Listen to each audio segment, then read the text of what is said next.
አልሐምዱሊላህ ረቢል ዓለሚን ወሰላቱ ወሰላሙ ዓላ ነቢይና ሙሐመድን ወዓላ አሊሂ ወሰሕቢሂ አጅመዒን አማ ባዕድ። ባለፈው ስለ ሐጂ መናሲክ አልሐጂ የተወሰነ አስታውሼ ነበረ። ዛሬም የማስታውሰው ምንድን ነው? የሐጂ መስፈርቶች አሉት። ሐጂ መስፈርት እንግዲህ ወኢነማ የጅቡ ዐለል ሙስሊሚ ቢሹሩጢል ኸምሳ፣ በሙስሊም ላይ የሚወጅበው 5 መስፈርቶችን ታሟላ ነው። 5 መስፈርቶችን ታሟላ በኋላ ወደ ሐጅ እንግዲህ ማለት ነው ቶሎ ፈጥኖ ሐጅ ማድረግ እንዳለበት የሚያሳይ ስለሆነ ነው ማለት ነው። ከአምስቱ የመጀመሪያው አልኢስላሙ ነው። እስልምናውን ያጠናቀቀ ሰው ማለት የአላህን ሐቅና የፍጡራኖችን ሐቅ የጠበቀ ማለት ነው። ባለፈውም አስታውሻለሁኝ። የአላህን ሐቅ ጠብቆ ብሎም ደግሞ የፍጡራኖችን ሐቅ ደግሞ የጠበቀ ሰው ይሄ ነው ሐጅ ማድረግ ያለበት። ሌላው ሁለተኛው ምንድነው? አልዓቅሉ ነው።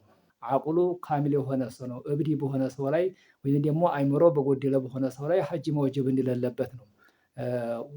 ሶስተኛው ደግሞ ምንድነው? አልብሉጉ ነው። አቅማዳ የደረሰ ሰው 15 ዓመት የሞላው ሰው ሐጅ ይወጅብበታል ማለት ነው። እንግዲህ ይሄ ማለት ነው 15 ዓመት የሞላው ሰው ነው ሐጅ ይወጅብበታል ብሎ ማለት 15 ዓመት አይሞላው ገና በህፃኑ ሐጅ ማድረግ አይወጅብበትም ማለት ነው እንጂ ሐጅ ማለት ነው ቢያረግ ችግር የለውም፣ ነፍል ሆኖ ይወርቅለታል ማለት ነው። ምክንያቱም ነቢያችን ዘንድ ዓለይሂ ሰላቱ ወሰላም አብዱላህ ብን አባስ በሚያስተላልፉ ሐዲስ ረፈዓት ኢለን ነቢይ ሰለላሁ ዐለይሂ ወሰለም፣ አንድ ሴትዮ ወደ ነቢያችን ልጇን ይዛ መጣችና ምን አለቻቸው? አለይሃዛ ሐጁን አለቻቸው። በዚህ በልጅ ላይ ሐጅ አለበት ወይ ትላቸው?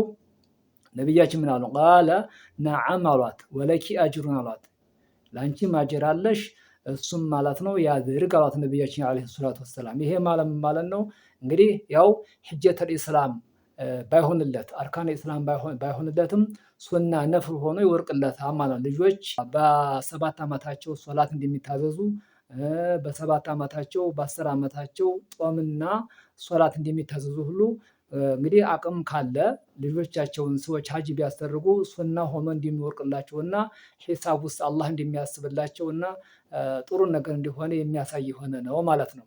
ባይሆን አቅማዳ ተደረሰ በኋላና እስቲጧ ታገኘ በኋላ ሐጁን እንደሚደግመው ያሳያል ማለት ነው። ምክንያቱም ሐጀተል ኢስላም መጀመሪያ አላሟላም፣ ሱና ስለሆነ የመጀመሪያው ማለት ነው።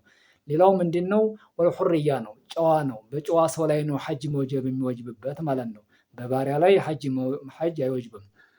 5ኛው መራት ምንድነው? ወልኢስቲጧዓ ነው። እስቲጧዓ ነው፣ ችሎታ ነው። እንግዲህ ባለፈውም አስታውሻለሁኝ። እስቲጧዓ ያለው ሰው እስቲጧዓ ብሎ ማለት ዛሬ ማለት ነው ስንቁን ያሟላ ሰው ይሄ የቤተሰቦቹን ቀለባቸውን፣ አልባሳታቸውን፣ ቤት ኪራይ ካለባቸው ቤት ኪራያቸውን ሁሉ አጠናቆ ለሱ ማለት ነው መሄጃውና መንጫውን ማለት ነው እዛ ቀለቡን ማንኛቸውን ነገር የሚችል ሰው ከሆነ ሐጅ ይወጅብበታል ማለት ነው። ፈመን ተወፈረ ፊሂ ይቺ ማለት ነው ሐጁ ማለት ነው ተሟላለት ሰው፣ ይቺ ሸርጥ ተሟላለት ሰው ወጀበ ዐለይሂ አልሙባደረቱ ቢአዳኢል ዋጅብ የሆነውን ሐጁን ቶሎ ፈጥኖ ሐጅ ማድረግ እንዳለበት የሚያሳይ ነው ማለት ነው። ነቢያችንም ዓለይሂ ሰላቱ ወሰላም ብለዋል በሐዲሳቸው ላይ ተዐጀሉ ኢለል ሐጅ አሉ። ወደ ሐጅ ማለት ነው ቶሎ ፈጥናችሁ ሐጅ አድርጉ አሉ ነቢያችን ዓለይሂ ሰላቱ ወሰላም። ለምንድነው? ያኔ ለፈሪዳ ፈርድ የሆነባችሁን ሐጃችሁን ቶሎ በላችሁ ፈጥናችሁ ሐጅ አድርጉ አሉ። ለምን ቢባል ፈሊአነ አሐደኩም ከእናንተ አንዳችሁ እንጂ ላ የድሪ ማ የዕሪዱ ለሁ አሉ። ከእናንተ አንዳችሁ ሐጅ ዛሬ ወጅቦበት ነገ የሚመጣበትን ነገር ስለማያውቅ ማለት ነው። እንግዲህ ሞት ሊመጣበት ይችላል። አሰናካሌ ማለት ነው እንቅፋት ሊያገኘው ይችላል። ሐጁ ታይወጅብበት ሐጁ እንደወጀበበት ቶሎ ብሎ ማለት ነው የማያደርግ ከሆነ አሰናካሌ ስለማያጣ፣ ስለዚህ ቶሎ ብሎ ፈጥኖ ሐጁን ማድረግ ግዴታ ይለዋል ማለት ነው። እና እነዚህ መስፈርቶች ያሟላ ሰው ቶሎ ብሎ ሐጅ ማድረግ ይወጅብበታል። ሌላው ምንድነው? አንዱ ለአንዱ ሐጅ ማድረግ እንዴት ይታያል ማለት አንዱ ለአንዱ ሐጅ ማድረግ ነቢያችን ዓለይሂ ሰላቱ ወሰላም ለሐዲስ ኢብኑ አባስ ረዲየላሁ ዐንሁ አነሁ ሰሚዐ ረጁለን ነቢያችን ዓለይሂ ሰላቱ ወሰላም ሰውየውን ሰሙት።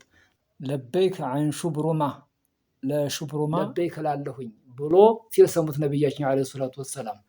ነቢያችን ምን አሉት? ሐጀጅተ ዐን ነፍሲክ አሉት። ስለ ራስህ ሐጅ አድርገሃል ወይ ብለው ነቢያችን ሲጠይቁት ቃለ ላ እኔ አላደረኩም አላቸውም። እንደገና ነቢያችን ምን አሉት? ሑጂ ዐን ነፍሲከ ሱመ ሑጂ ዐን ሹብሩማ አሉት። መጀመሪያ ለራስህ ሐጅ አድርግና ከዛ በኋላ ደግሞ ለሹብሩማ ሐጅ ታድርግለታለህ አሉት ነቢያችን ዓለይሂ ሰላቱ ወሰላም። ወኢስናዱሁ ጀይዱን ወሰሐሁል በይሀቂዩ ስለዚህ ይህም ሐዲስ ሶሒህ ነው። አንዱ ለአንዱ ሐጅ ሊያደርግ ዘንዲያ መጀመሪያ የራሱን ሐጀተል ኢስላም ወይም ሐጀተል ኢስላም ታሟላ በኋላ ነው ለሌላ ሰው ማድረግ የሚችለው ማለት ነው። እና እነዚህ የመሳሰሉትን ማለት ነው መዋቅም ይጠበቅብናል። ለሰዎችም ማስተላለፍና ይሄንን ሐዲስና ይሄንን እውቀት ለሰዎች ማራባት ላይክ ማድረግ ይጠበቅብናል ማለት ነው። ወሰላሙ አለይኩም ወራህመቱላሂ ወበረካቱ።